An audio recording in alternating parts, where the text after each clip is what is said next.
السلام علیکم ناظرین، کیسے ہیں آپ؟ میں آپ کا ہوسٹ حماد آپ سے مخاطب ہوں۔ علم عروض کے حوالے سے ہمارا آج کا ٹاپک ہے۔ علم عروض شاعری میں استعمال ہوتا ہے اور یہ ایک ماپا تولا ہوا پیمانہ ہوتا ہے جس میں رہ کر آپ کو لفظ لکھنے ہوتے ہیں۔ یہ عرب میں ایک کمہار تھے، وہ جو مٹی کے برتن بنتے ہیں ان کو بنا رہے تھے، اور وہ جو ان پہ ہاتھ رکھتے تھے تو اس میں سے کچھ آوازیں ساؤنڈ نوا باہر نکلتی تھیں۔ تو اس نے ان کو محسوس کیا اور ان کو ایک ترتیب دی، اور اس ترتیب سے ہی پھر یہ شاعری کا نظام جو ہے وہ آگے چلا۔ پہلے ایسا نہیں تھا، اس سے پہلے، اور اس کو علم عروض کا نام دیا گیا۔ اس میں کافی ساری بحریں ہیں، متضاد بھی ہیں، اور مختلف بحروں کو ملا کے بھی کچھ ترنم نکالا جاتا ہے۔ آپ سنتے ہیں جب کوئی گانا گا رہا ہوتا ہے تو ایک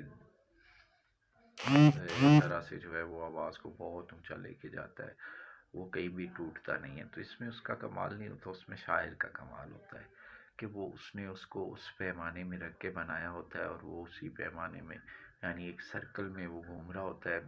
وہ غزل ہو، وہ گانا ہو، وہ مرثیہ ہو، وہ نوحہ ہو، وہ کسی بھی حوالے سے وہ اسی ہی پیمانے میں رہتا ہے۔ اس کی وجہ یہی ہے کہ وہ شاعر نے اس کو اس سرکل میں لکھا ہوتا ہے، وہ اس سرکل سے باہر نہیں جاتا، اور پھر جب آواز اس کو ملتی ہے تو آواز والا بھی اس کو بھانپتا ہے، اور بھانپنے کے بعد اس کو شاعر بتاتا ہے، اور وہ اس نظام سے چلتا ہے۔ تو ہمارے یہاں آج کل تقریباً نوجوان نسل جو ہے ہماری وہ زیادہ تر شعر و ادب کے پیچھے پڑی ہوئی ہے، اور کچھ تو ہیں جنہیں پتہ ہے کہ یہ ایک پیمانہ ہے اور ہم نے اس پیمانے میں رہ کے کام کرنا ہے، لیکن کچھ جو نئے دوست آتے ہیں وہ بس متاثر ہوتے ہیں لوگوں کے اشعار سے، اور پھر خود اپنا لکھنا شروع کر دیتے ہیں، یا ان کے دل سے ایک دیکھیں شاعری کی جو ایک طلب ہے یا ایک ہنر ہے، وہ تو اللہ کی طرف سے آپ کی نیچر میں آپ کے اندر رکھ دیا جاتا ہے، لیکن بات یہ ہے کہ اس کو سیکھنا بھی پڑتا ہے۔ ٹھیک ہے، آپ کو لفظ آپ پہ جو ہے وہ وارد ہوتے ہیں، اور آپ کو اچھے اچھے خیال آتے ہیں، وہ خیالات جو چھوتے ہوتے ہیں، جو کبھی کسی نے جس بارے میں نہیں سوچا ہوتا، آپ اس بارے میں لکھتے ہیں، یہ اچھی بات ہے۔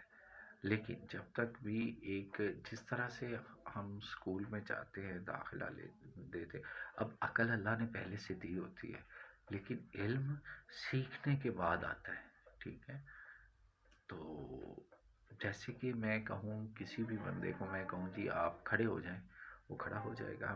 میں کہوں ایک ٹانگ اٹھا لو، وہ اٹھا لے گا، اور اگر میں اسے کہوں کہ اپنی دونوں ٹانگیں اٹھا لیجئے تو وہ نہیں اٹھا پائے گا۔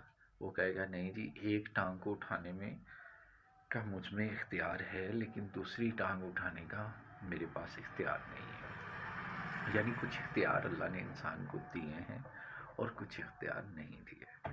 آپ کے پاس جو صلاحیت ہے، جو سیکھنے کا ایک نیچر ہے، وہ آپ کے اندر اللہ پاک نے رکھی ہے، لیکن آپ کسی مدرسے میں جائیں گے، کسی استاد کے پاس جائیں گے تو پھر یہ آپ اس کو سیکھ سکیں گے۔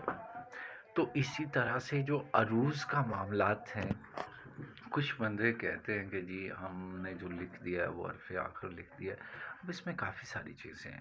سب سے پہلے تو عروض کا ہونا لازمی ہے، آپ کو بہور کے بارے میں علم ہونا چاہیے، اس کے بعد آپ کا مطالعہ ہونا چاہیے، آپ اچھے اچھے شعراء کو پڑھیں، اچھی اچھی تحریریں پڑھیں، تاکہ آپ کا ایک جو مائنڈ ہے وہ سیٹ ہو جائے۔ اس کے بعد پھر آپ شاعری کی طرف گامزن ہو انشاءاللہ۔ پھر اتنا سب کچھ کرنے کے بعد آپ جو بھی شعر کہیں گے کمال کہیں گے۔ اس میں گرامر کا بھی بڑا اثر ہوتا ہے، شطر غربہ کا بھی بڑا ہوتا ہے۔ شطر غربہ ان الفاظ کو بولا جاتا ہے جو متضاد ہوتے ہیں، یعنی تم کے بعد اگر آپ میں لکھ دیں، تم اور میں کا تو جوڑ نہیں ہے، ٹھیک ہے، اگر آپ اوپر والے شعر میں تم سے کسی کو مخاطب کر رہے ہیں تو پھر نیچے والے شعر میں اگر آپ خود کو مخاطب کر رہے ہیں تو آپ سے کریں گے. اگر آپ نے اوپر تو سے کیا ہے تو تیرے سے کریں گے. یہ ہوتا ہے شطر غربہ، اس کا بھی آپ کو دھیان رکھنا پڑتا ہے. دوسری بات، پنجابی میں اچھے شعراء کہتے ہیں کہ اب گن اور سب گن، یعنی کہ ایک برا طریقہ اور ایک اچھا طریقہ، یہ دو طریقے ہوتے ہیں شاعری میں. تو کوشش کرنی چاہیے کہ ہم اچھے طریقے کو ہی اپنائیں. بعض اوقات ایسے شعراء جو ہیں وہ اچھے شعر لکھتے ہیں جس سے انہیں داد تو بہت ملتی ہے، لیکن اس سے کافی ساری کم بختی بھی سمیٹنے کو ملتی ہے اور وہ دیکھنے کو بھی ملتی ہے آگے چل کے. تو ان باتوں سے ابگن سے جو ہے وہ ہمیں کرنا چاہیے. شاعری خیالات کو جو ہے وہ خیالات کا آنا اور آپ کو لگنا کہ آپ کچھ کہہ سکتے ہیں یا آپ کا لکھنا، وہ ایک الگ بات ہے. اور بڑے شعراء یہ بھی کہتے ہیں کہ یا تو بندہ شاعر ہوتا ہے یا نہیں ہوتا. اب جو لوگ صرف یہ سمجھیں کہ یہ علم سیکھنے سے، عروض سیکھنے سے، گرامر پڑھنے سے، کتابیں پڑھنے سے وہ شاعر بن جائیں گے، تو یہ ناممکن بات ہے. وہ شاعر نہیں بن سکتے. شاعر وہ جب ہی بنیں گے کہ جب ان کے اندر سے خیالات اٹھیں گے اور وہ ان خیالات کو نبھانے کی کوشش کریں گے، تو پھر سیکھیں گے تو وہ شاعر ہیں.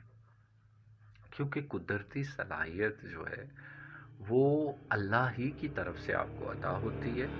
وگرنہ جو ہے سیکھنے سے، اگر آپ کے پاس سیکھنے کی صلاحیت نہیں ہے. کچھ بچے ہوتے ہیں جن کو والدین بہت محنت کرتے ہیں، جن پہ ٹیچرز بہت محنت کرتے ہیں، لیکن وہ پھر بھی پیچھے رہ جاتے ہیں تعلیم کے میدان میں. تو اس کی وجہ یہ ہے کہ ان میں وہ صلاحیت نہیں ہوتی کہ وہ پڑھیں. کچھ بچے ایسے ہوتے ہیں جو غریب گھروں سے ہوتے ہیں، جن کے پاس اخراجات بھی نہیں ہوتے، وہ ساتھ میں محنت مزدوری بھی کر رہے ہوتے ہیں، ساتھ میں پڑھ بھی رہے ہوتے ہیں اور کامیاب ہوتے ہیں. حالانکہ ان کے پاس کتابوں کے لیے بہت کم وقت ہوتا ہے، چونکہ انہیں خرچے کے لیے پیسہ بھی کمانا ہوتا ہے، لیکن وہ سب سے پہلے، سب سے اول کامیاب ہوتے ہیں. اس کو کہتے ہیں صلاحیت. تو اگر آپ کو لگتا ہے کہ آپ کے اندر ایسی کوئی صلاحیت ہے کہ جس کو ابھر کے سامنے آنا چاہیے، جس پہ آپ کو شعر کہنے چاہیے، تو پھر آپ ضرور کوشش کریں اور اس میدان میں آپ داخل ہو جائیں. باقی اللہ بہتر کرے گا. اب میں بحروں کے کچھ نام آپ کے ساتھ شیئر کروں گا. سب سے پہلی جو بحر ہے اس کو کہتے ہیں فیلون. فیلون فیلون فیلون 4 دفعہ. اب اس پہ میں آپ کو مثال دیتا ہوں. میرے عزیز شفقت بھائی بھی بہت اس میں مثالیں دیتے ہیں. آپ نے نصرت کا ایک بہت مشہور سنا ہوگا ڈائلاگ کہ سا رے گا ما پا دا نی سا. اب یہ فیلون فیلون میں ہے. سا، سین الف 2. اب جو ایک فیلون ہے اس میں 2 دفعہ 2 2 آتا ہے. تو اب 4 فیلن آپ کریں گے تو آپ کو 8 دفعہ 2 2 والے لفظ استعمال کرنے ہوں گے. سا، رے، گا، ما، پا، دی، دا، نی، سا. اب یہ 6 اور 2 8. ٹھیک ہے، دوبارہ سے کر دیتا ہوں. سا، رے، گا، ما، پا، دا، نی، سا. 6 اور 2 8. یہ ہے فیلون. اس میں اور بھی بہت ساری مثالیں ہیں. ہم تم ہوتے بادل ہوتا، یہ بھی فیلن میں ہے. ہم تم ہوتے بادل ہوتا، یہ فیلن کی مثال ہے.